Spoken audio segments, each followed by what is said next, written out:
Good morning, everybody. Happy New Year. Well, Denise with Lazy K Homestead, the first day of 2023. Wow. Well, what we do on New Year's Day is we make black-eyed peas, greens, stewed tomatoes, cornbread, and some kind of pork. I know hog jowl is traditional for this, but we don't really care for it.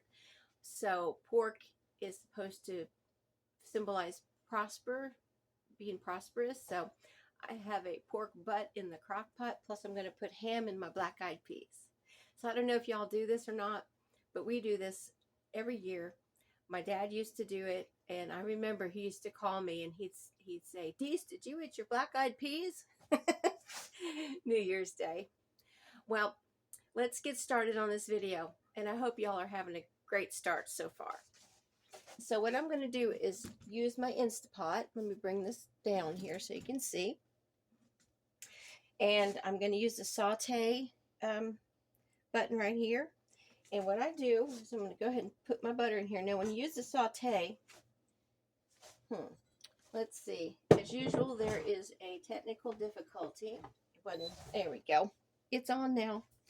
So I'm going to use the saute button, and it'll go on. There we go. And you can set that.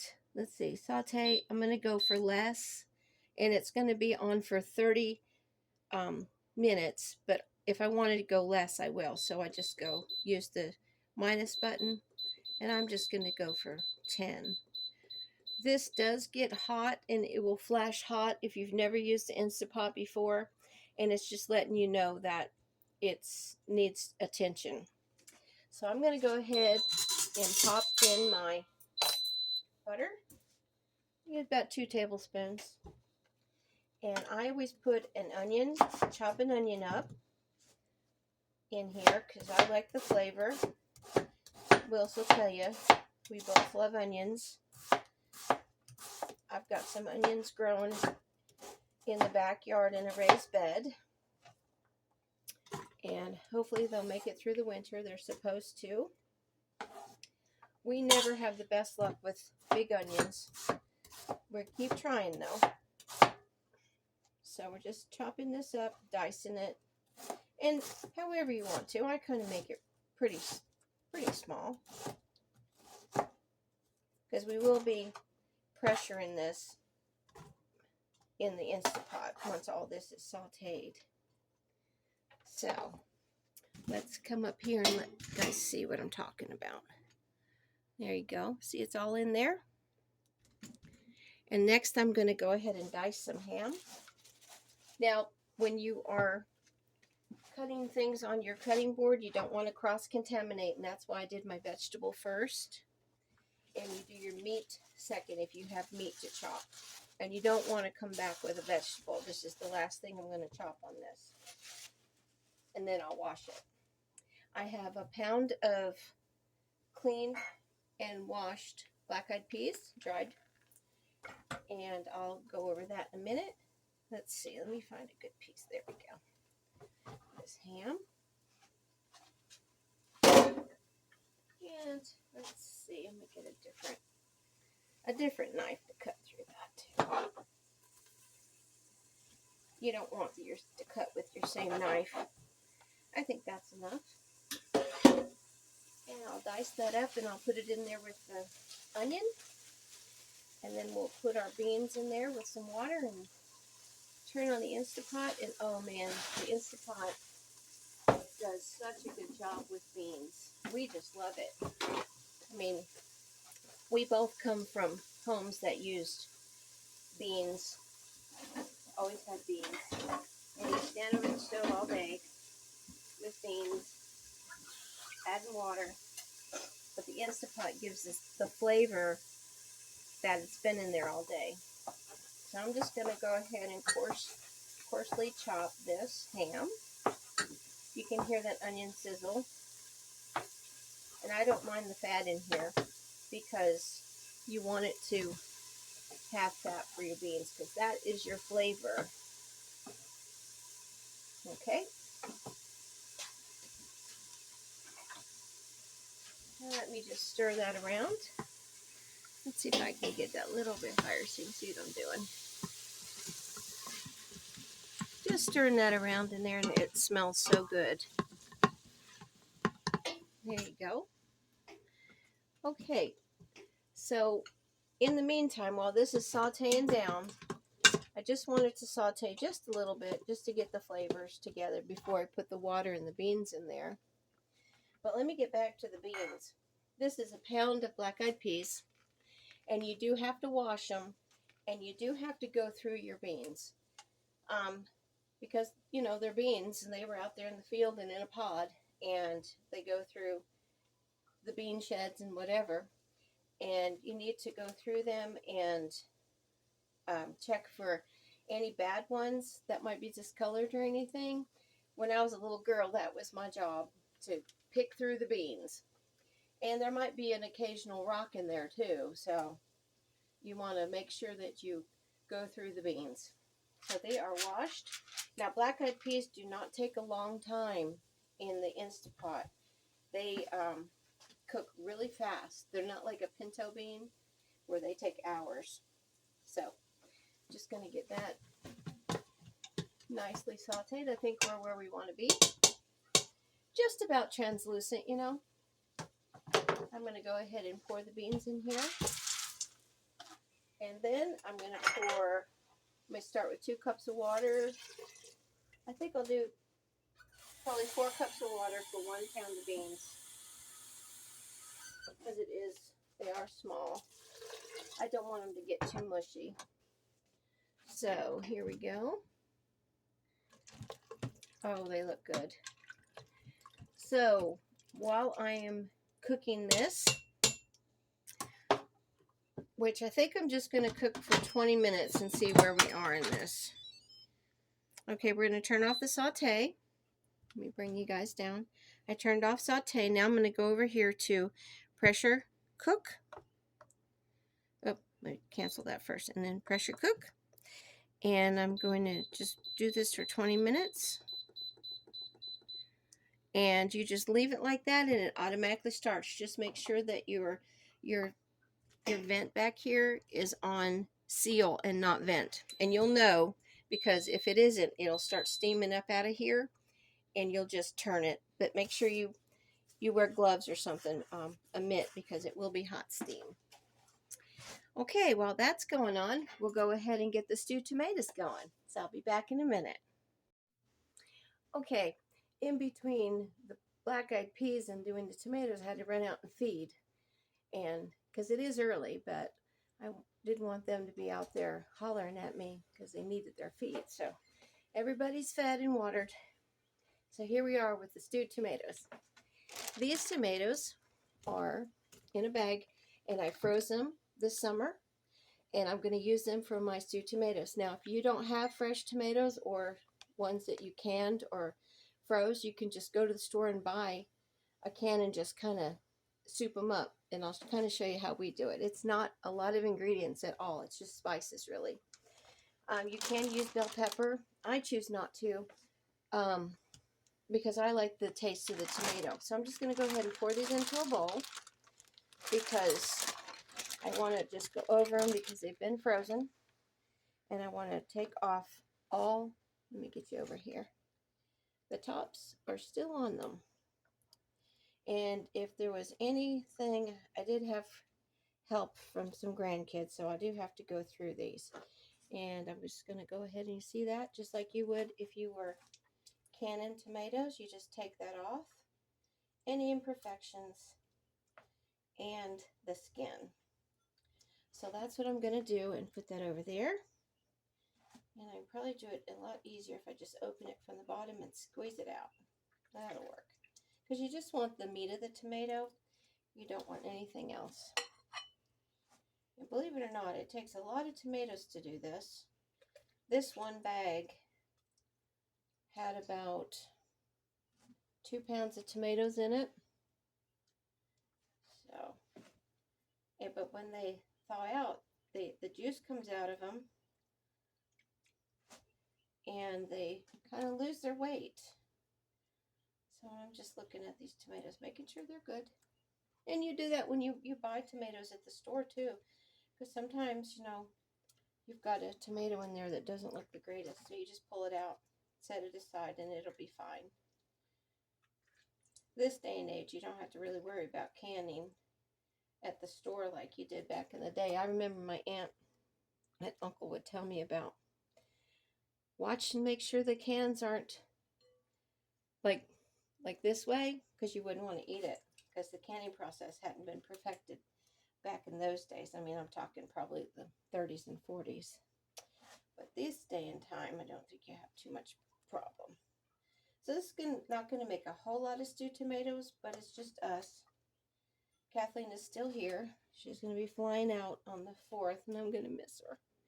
I've gotten so used to her being here with Grandma. This was a yellow-orange tomato, so if you're thinking that tomato kind of looks funky, we grow a lot of heirloom tomatoes. And oh guys, I am so ready. I'm going to go through my seeds soon. I'm going to do a video on that because I am ready after everything we've been through with this in Tennessee with this crazy winter so far, and I know it's just started. I am ready for spring, ready to get out in the greenhouse, ready to start my seeds. And I think what I'm going to do, I talked to Willis, I think we're going to go ahead and start seeds in the back bedroom this year, because we don't want to have to go out there and heat that greenhouse if we happen on another Arctic blast. And I've got a huge back bedroom back there that I can set up tables and grow lights. We used to do that before he built me that greenhouse. Okay, so let me put that aside. It's not a whole lot of tomatoes in here. You're going to think, oh, that's not much, but I'm actually going to transfer it to this little pan here. Okay, and I'll use that one in a minute. So there's your stewed tomatoes, and we're going to go ahead and put them on medium heat and salt and pepper them. Wipe some of my mess up. I have bread out here. This is bread from yesterday's dinner. It's homemade sourdough garlic bread, and we are going to put that on top once the tomatoes are good, tasty. So we're going to just add some salt. Those tomatoes I froze did not have any salt or anything in them because they were just fresh tomatoes that I popped in the freezer, and they are perfectly fine. I've been doing that for quite a few years now.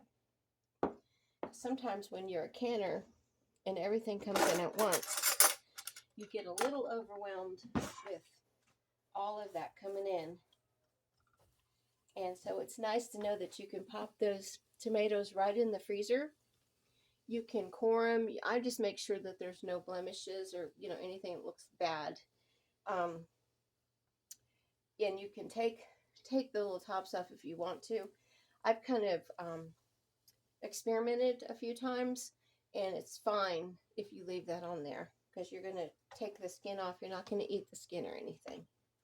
Okay, so I've got salt and pepper in here. And then I'm going to go ahead and put a little teeny bit of this red pepper.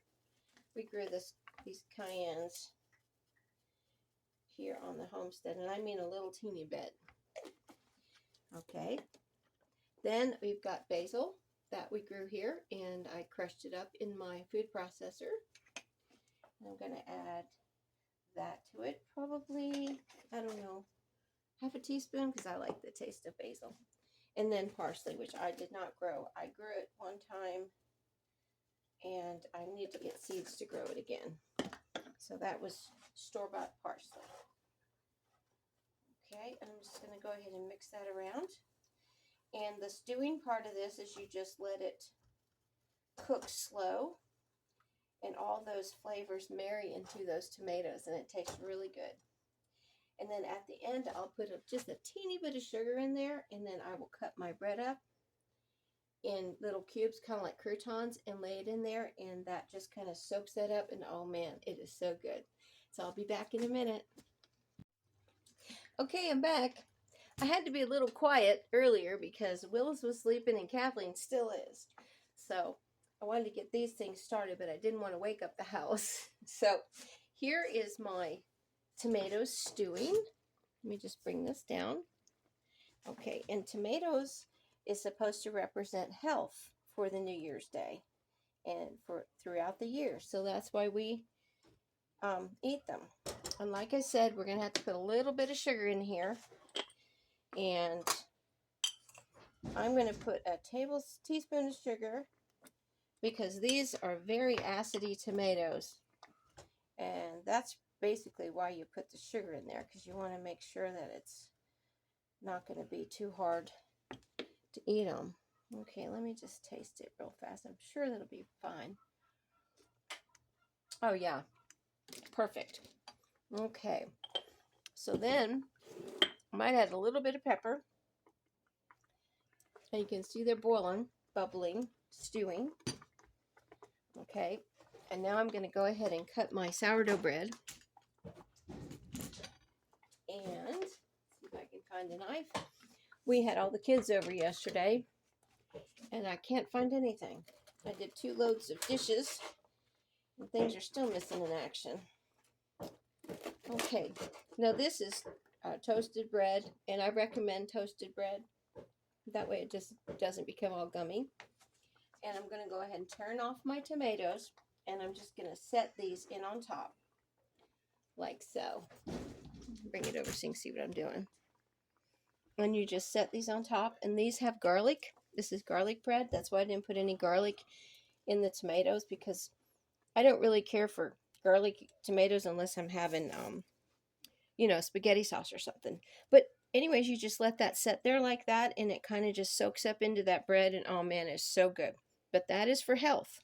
So next we'll go on to greens. Okay, so now we're going to go on to greens. Now these greens are turnip greens and mustard greens that we grew, and I froze them. I cooked them and I froze them. I didn't can them. I don't usually can greens because we don't grow enough to eat like that. We use them mostly for cover crops, but when I have my collards this year, I'll probably can them or freeze them. I don't mind either way. They're good. They're just delicious. We love them. Greens are so good for you. Now greens represent money, so that's why we eat them. That's their tradition anyway. So I've got a pan here that I had my tomatoes in, but I've washed it since you guys were watching me. I'm going to go ahead and get a little butter, put it in the bottom of the pan, probably a tablespoon. Put that in there. And like I said, these greens have already been cooked and frozen, so they aren't going to need a whole lot of attention. And I am going to add a teeny bit of bacon grease, just for flavor. And this is a lot of bacon grease. See, I'm just putting kind of a drizzle in there, not a whole bunch. I've got 2 pints of greens here, frozen. And they were cooked with onions and salt and pepper, and so they should be good to go. So basically, I'm just warming them up. If I had them fresh, I would, of course, wash them, and I would chop them however I wanted to. You can chop them bite-sized. You can leave them whole, however you want to. And you'd put them in your pot with your fat, your onions, any meat that you wanted, like pork, and just cook them down with, of course, put water in there and just cook them down with a lid on. And they don't take a long time. It's kind of like cooking down cabbage. Okay, that butter is good with that bacon grease. And these have juice in there, and I'm just going to go and pour them in here. Oh man, I love greens. And they are so good for you. Full of vitamins. And greens are so easy to grow. I tell you what, if you guys can't grow anything, like my daughter Holly, she's like, Mom, I kill everything. You can't kill a green. So, now, what I'll do to this, once it starts boiling, because I am going to boil it, get it really hot, I'll add a little teeny bit of vinegar to it, because I just like that little bit of twine. So we will let that go ahead and get warm, and we'll start on the cornbread. Okay, so this is the last thing for New Year's, and Willis usually makes the cornbread, but he is outside and said, "You can do it." So I'm going to give it a shot. I mean, I know I can, but I always feel like he has the best, doesn't he? All right, let me put my tripod down here so you can see what I'm doing. I already have my cast iron skillet in the oven, and it has oil in it, and it is getting hot at 450 degrees. So that's what we're going to bake this on.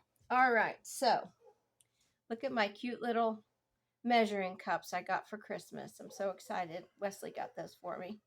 So we're going to do 1.5 cups of cornmeal. This is not our cornmeal. This is actually self-rise or hot rise cornmeal. And there's 1/2. Look, isn't that so cute? I just love stuff like this. And then we're going to put 1 cup of self-rising flour. And I also got these Danish dough whisks from Wesley for Christmas. So I am so excited. We had our Christmas yesterday and got all these neat things. All right, I'm just going to whisk that around. Looks like I had a hard piece of flour in there. I didn't sift my flour, and shame on me. I should have. Okay, now we're going to add 1/3 cup of vegetable oil. This is Willis's recipe. And 1 egg. I'm just going to go ahead and add it in there. And then I'm going to mix that around. Can't wait to see. I can't wait to do my sourdough bread with one of these. Oh, wow, it does a good job. It's got a real handle on it, too. Isn't that neat? I wanted to try that. Wow, I really like this. Okay, now, I don't really know what to tell you about the buttermilk, but he said just pour it in there. So that's probably 3/4 cup. And we're just going to mix it around. And it's going to be a thick batter, but a pourable batter, if that makes sense. Because we're going to pour it into that pan that's in the oven. And when it hits that grease, that hot grease, it will sizzle and make that nice, crispy bottom. Oh, man. All right, I guess I probably have 1 cup of buttermilk. All right, maybe 1.5 cups. All right, boy, that smells so good. All right, you see how it's a loose batter, but it's thick? All right, and I know my cast iron skillet is ready because it's been in there about 15 minutes. And you do want it to get hot, because if you don't have it hot, you'll just be pouring it into oil or grease, and it'll go right into your batter, and you don't want that. So let me go ahead and move you guys. Okay, I'm going to pull this out, and it's got hot grease, so you have to be really careful, guys. You can't just whip it out there. Okay, and what cornbread is for New Year's, it represents gold. So you got the greens for money, and the cornbread for gold. The tomatoes are for health, and the black-eyed peas are for good luck. So I guess you got all your, well, I'm kind of messy. You got all your bases covered. It's pretty much a Southern tradition. I think it's kind of neat that we do this. I love keeping traditions alive. Go ahead and put that in the middle there. You heard it, and I know you did. And we're going to go push that in. And I'm going to cook this or bake it for 20 minutes. So we'll see you back.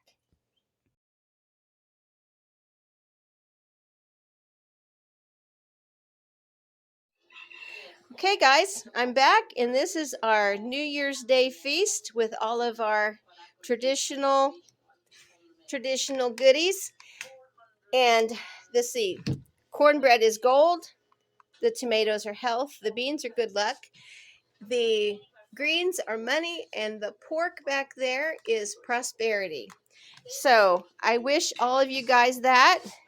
Willis is going to dig in. Kathleen too.